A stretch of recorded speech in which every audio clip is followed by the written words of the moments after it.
Greetings to those who watch below. Sometimes science can unlock the mysteries of the universe. Sometimes, like in today's story, those secrets should be buried and kept hidden forever. This is Dr. Stoker by Ryan Brenneman. Experimentation has always been for the benefit of mankind, even if it has not always yielded such fruit.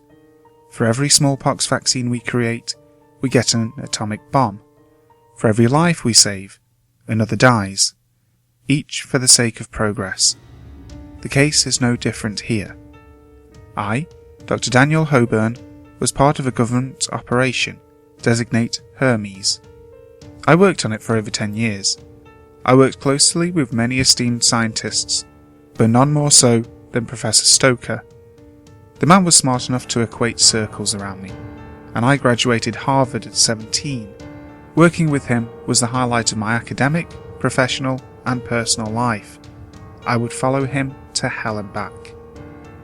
Ultimately, Stoker, like me, had dreams. Fortunately for us, those dreams seemed to overlap. I wanted to be a successful scientist and invent something meaningful to our species as a whole, and he was just fulfilling a long-held desire of his own.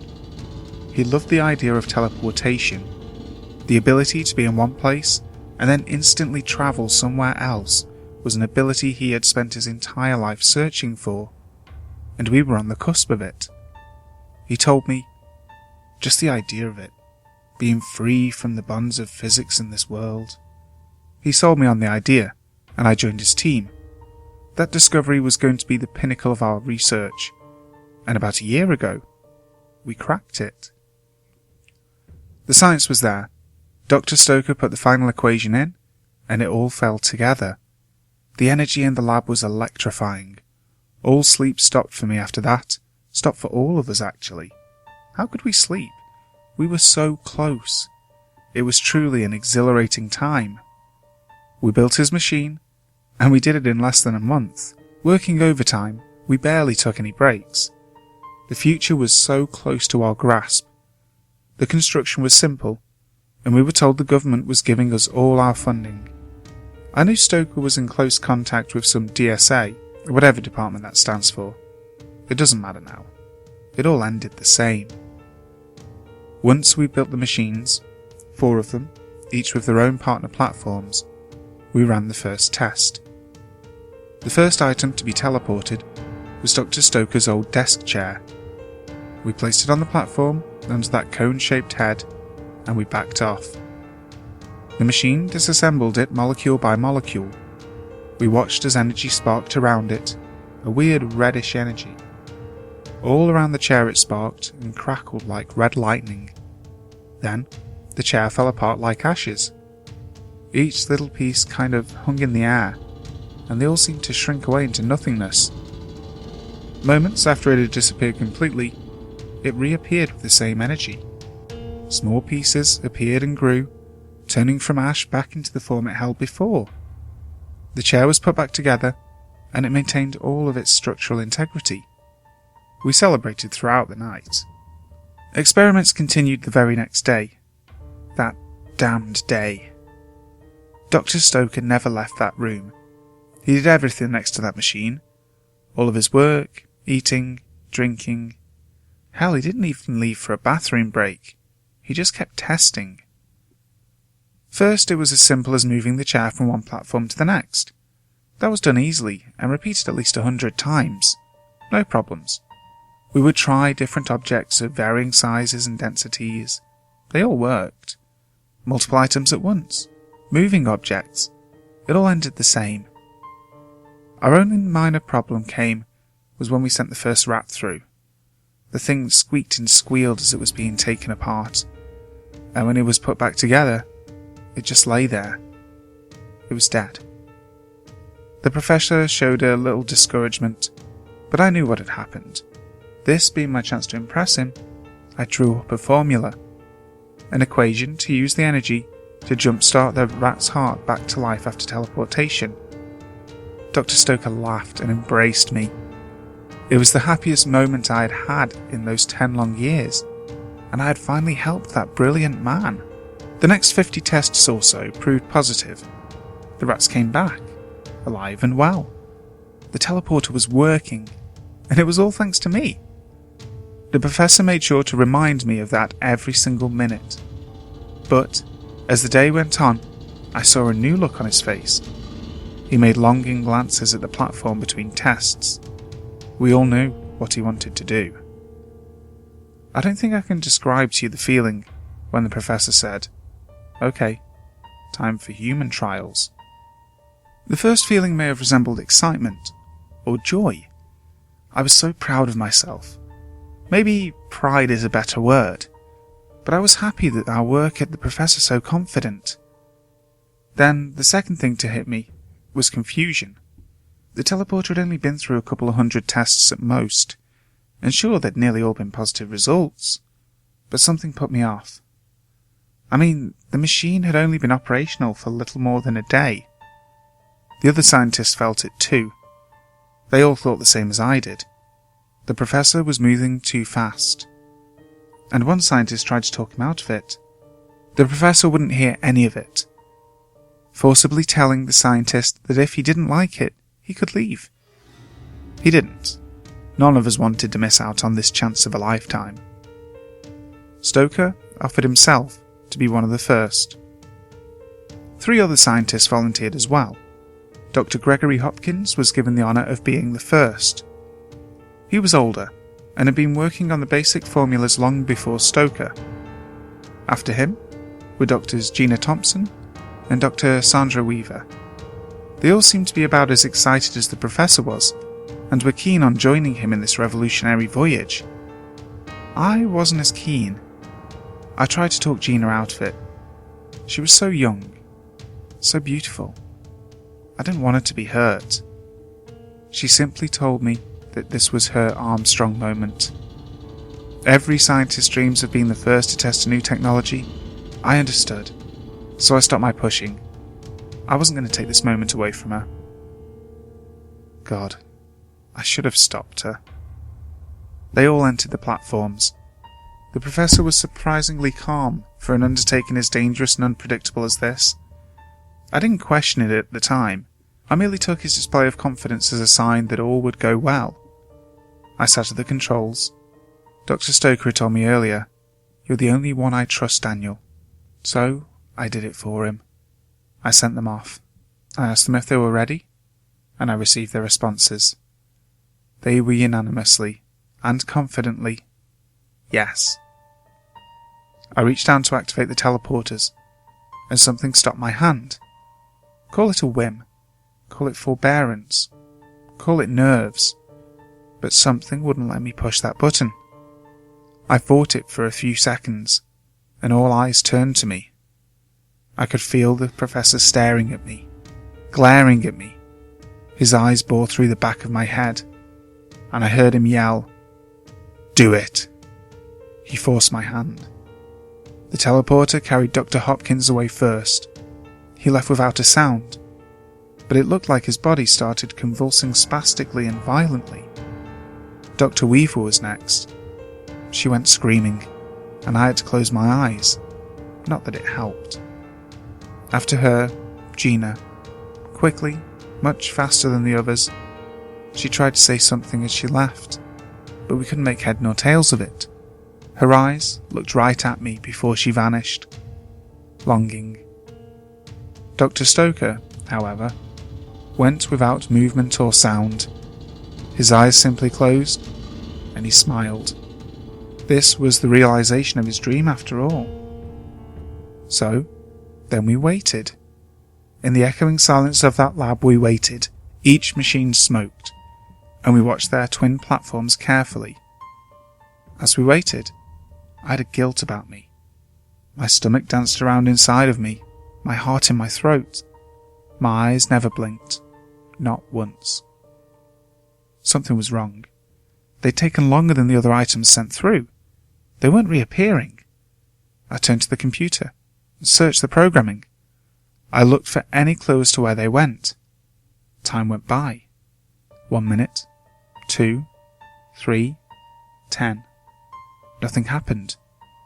Only one thing caught my eye. There was an extra code in the programming. I never got a chance to work it out, so that was when it started. As I was trying to figure out what happened, a light crackling came from behind me. On the nearest platform, there was a small popping noise. I didn't turn around until I smelt something, the unmistakable and overwhelmingly unpleasant smell of rot. It made me turn to the teleporter, and as I did, the potent aroma hit my nose like a bus. Then, the crackling came again. Instead of electricity though, I swore, and I still do today, that it sounded like a tortured scream. It built and intensified. The red lightning-like energy started spewing from the head of the machine. Then, it came. Dr. Hopkins' body had come back. But at first, we didn't even realise. His damn limbs were twisted and mangled, his body hunched over, his head bent sideways at an impossible angle. Hopkins' eyes begged for help. As he reached out with one of his long, misshapen arms, the energy stopped, and with the last strike, it caught his twisted form on fire. He screamed. Oh God, he screamed. It came out as a gurgle cry of horror, with blood coming from his mouth. He collapsed off the platform, and blood started to pool where he lay. The screams of the others in the room reached a roar, as their terror flooded the room and my ears. The second platform started sparking. Dr. Weaver was coming back, but we'd all wished she hadn't. She rematerialized differently than Hopkins. Her eyes materialized first, and we met her gaze. We watched as her entire skeleton was put together. It stood there, unmoving, only the eyes glancing around the room. As the muscles started to form, she started to scream and cry.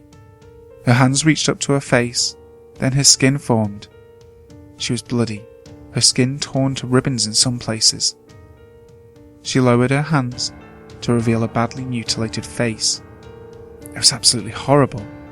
Her clothes, torn, burnt, and soaked in blood, were the last thing to appear. And as soon as they did, she turned her focus to me.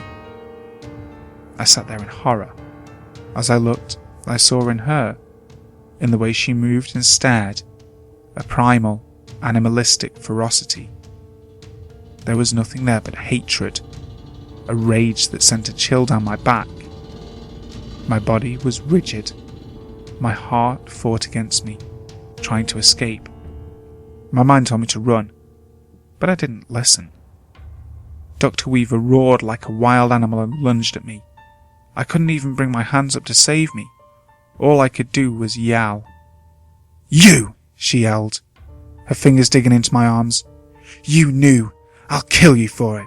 End it now! He's almost free! Shut it down!" She was begging, pleading, but I couldn't respond. "Move!"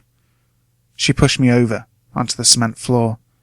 I broke my arm from the fall, and I couldn't even yell in pain. That's how frozen I was.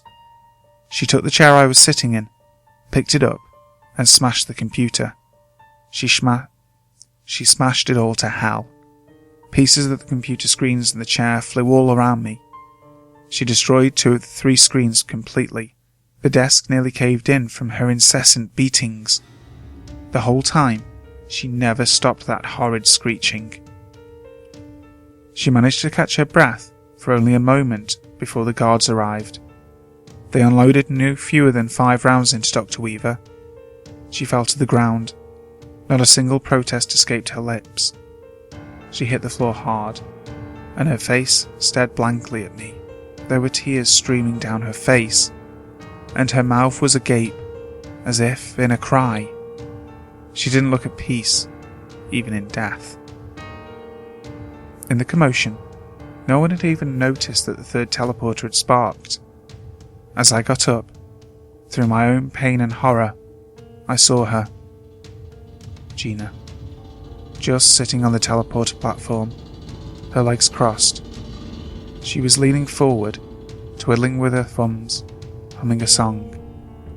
No one dared to even breathe, and we listened.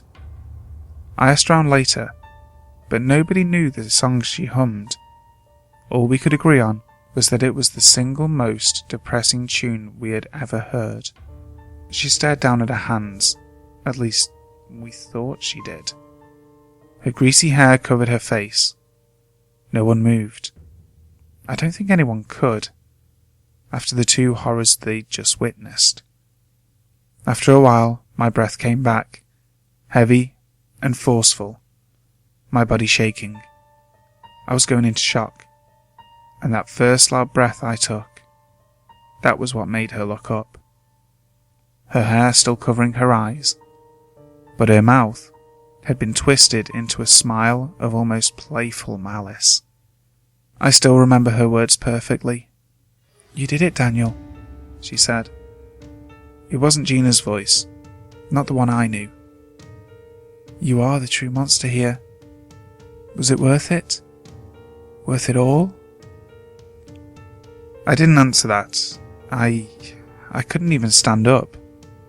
She chanted a song-like rhyme, quietly, as if singing to herself. "He was trapped and now he's free. He's out for pain and misery. Caged like a rat, betrayed by men. But now is now, and that was then. Oh, the ones who trapped him here will soon be known, the true face of fear." Her head turned sharply to face me. In doing so, the black hair that covered her eyes was thrown to the side, and I saw her eyes, different from the two before. There was no begging expression in them, no sorrow or pain. Her eyes were full of blood. It leaked out and streaked down her face like tears. There was no way she could see a thing, but they still looked right at me. She could see me, and she watched me. She said nothing more. She just smiled through it all. Her gaze turned away from me, and she hunched her head back down, humming again. I slowly got to my feet, and I went to see what was left of the computer. Amazingly, one of the screens still flickered on. I had to see about Professor Stoker. I held on to the hope that at least one would make it out of this okay. He had to make it out okay. Just one. Then, I thought the computer was busted. It read on screen, "Delivery complete. All 4 subjects returned." I turned to Dr. Stoker's pad. Nothing. He wasn't there. But the computer told me he was. I wanted to wait. I wanted to make sure he was okay. Of course, I wasn't able to. The security force arrived in full detail a few minutes later. They carried me out of there, and I never took my eyes off that platform. The professor never came back. In many ways, he was like a father to me, one who actually seemed to care for me. I thought I'd miss him. I truly meant it. Then, as of late, my feelings have changed drastically for the late Dr. Stoker. Eventually, everything would start to piece together. The quarantine team came in and the machines were scrapped. This DSA, whatever it stands for, came in and confiscated everything. All research, logs, security footage, everything. I'm told, and have been told every time I asked, that Dr. Thompson passed away minutes after we left. Supposed exhaustion from whatever tragic ordeal she went through. It's been 3 weeks, and I still miss her dearly. I should have asked her out, but I was always too afraid. A few of my colleagues who'd seen her more close up than I did said she had scars on her hands, ones that weren't there before. Fully healed scars, they claimed. Scars take a considerably long time to heal the way they did. The implications of this, I don't even want to think about. I don't know where they went, and I certainly don't want to imagine any of them being there for any extended period of time. They were my friends. Speaking of friends, Dr. Stoker never came back. Never had a chance anyway with the machine busted. Still, I couldn't help shake the feeling I was missing something. I tried to at least locate the man's family to let them know. I figured it'd be best if someone close to them explained the whole thing. Government orders be damned. I had to tell his family. However, upon further investigation, nothing. No relatives or family in this country, or any. There were no Stokers who claimed to know the professor. Many said they'd never heard the name before. Stoker isn't a common name, and I checked with a lot of people. I realised something pretty strange during all of this. In my interactions with him over 10 years, the man never once mentioned anything about his family. I simply decided to check around. Using my old hacking skills, I discovered several shocking truths. The first being that we'd never received proper funding for the experiment. The DSA turned us down on the grounds that the risks to human life were too great. They knew something was wrong from the get-go, and Stoker made us continue anyway. The next point was that I could never replicate the code I found. I only saw it for a second, and the parts I saw didn't make sense. Stoker had added an extra command, and I'll probably never know what it was. And finally, I discovered that within the personnel profiles at our operation, there was no official folder for Dr. Stoker. At all. At this point, my mind flooded with confusion and theories. The most insane of these asked if Dr. Stoker had been somehow erased from history. The reasoning why this made no sense quickly became obvious. How could he help us? How did I remember him? No, it had to be something more. I thought back to the event every day. Something I could have missed. What did I miss in those 10 years I knew him that could have hinted at the blazingly obvious truth before me? Then, I remembered something Gina had said.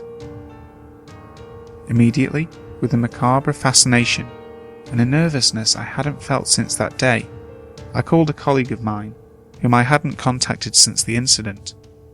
They were a computer tech, and I knew they hated government interference more than anything. I simply asked him one question. Do you have a copy of the security footage? His answer being, to no surprise to me, a yes. I raced over to his house, and we decided to flip the footage on. The first thing we did was watch the whole incident again. Watching for a second time, I don't know how I stood it the first time. At the sight of Dr. Hopkins, I vomited almost immediately. My body broke into a cold sweat, and I struggled to watch the whole thing. But I made sure that I listened to Dr. Thompson's, Gina's words again. I listened very closely to everything. Rewind it, I told my friend, my voice unsure. He waited a moment, judging whether or not he actually wanted to. Then, he reluctantly did as I asked. He took us back to the moment when the teleporters started activating. I told him to play it frame by frame. We watched it, very carefully. Everything seemed normal, until we reached the frame right before Dr. Stoker disappeared. My friend jumped backwards, for he had no idea. Me? I just stared at the screen in disbelief. I had a hunch, but I didn't want it to be true. I simply recalled two things said, one by Gina, and the other by Dr. Stoker, spoken to me years ago, on our very first meeting, and repeated almost every day after that, for years. What is that? My friend asked. Gina was right, I said, my throat in a knot. He was trapped, but now... I looked at the picture before me. A black demon with bony features, black eyes, and a toothy grin staring at the camera. He stood right where Dr. Stoker had stood. He smiled right at the camera. And I knew it was meant for me. For because of me, he's free. Hi there guys, thank you ever so much for watching today's video. Really hope you enjoyed it. If you did, make sure you like, share, comment, subscribe, all that good stuff. You can also follow me on social media, and if you have a story you'd like to share, make sure you send me an email. I've also put that into the description box. Coming up next week, we will have another video, and I'm going to do a special video on local ghost stories and haunted places in my area, because on the 18th of March, I am going to be doing a paranormal investigation at the Haunted Leopard Inn in Burslem-Stoke-on-Trent. And before we get started properly on the investigation, I'm going to be streaming live on YouTube. I will post later on with the actual times that the stream will happen, but it will include a tour around the abandoned parts of the building. Believe me, I've been there before, and it's an extremely creepy place, so hopefully you'll all enjoy it. And until next time, sleep tight.